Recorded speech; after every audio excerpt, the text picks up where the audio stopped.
My name is Igor Gamow, and I'm the author of the book Professor's Daughter.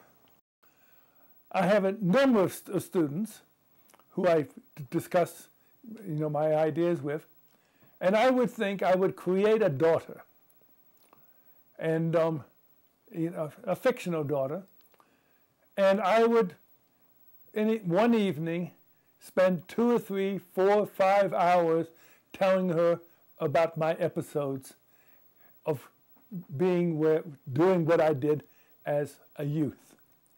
And the story is more or less that the daughter becomes disenchanted with him and her mother because of the extraordinary risque lifestyle.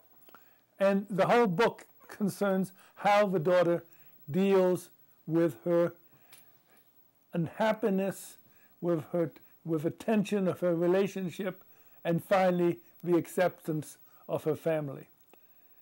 I'm in my mid-70s, I'm pushing 80. Who's interested in reading about the memoirs and memories of an old man? And I agree. On the other hand, I do have, just lately, some interesting colleagues.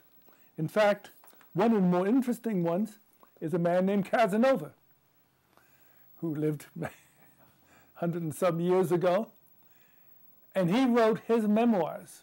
And everybody in this country knows who Casanova, everybody in the world. But he wrote these memoirs of his youth when he was in his 20s, early 30s. And now he's writing as a librarian in his 70s. And it's his first novel. It kind of was not very interesting to anybody for a long time, and now everybody knows it.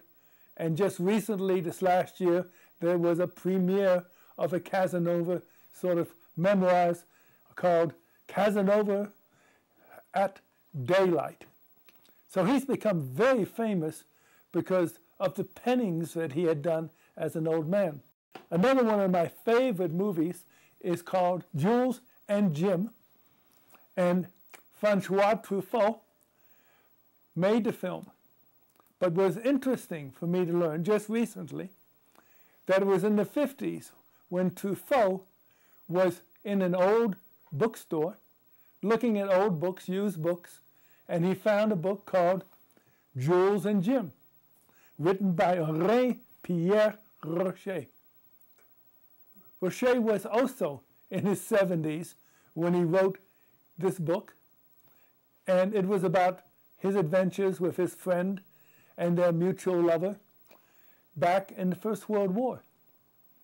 And it had stayed on the bookshelf, unread, unreviewed, unnoticed, until Truffaut pulled it out, looked at it, and said, maybe it will become a great film. So my hope, since Prometheus gave man hope, that maybe many years after my demise, that some young filmmaker, he or her, will find this book and say, that's really interesting.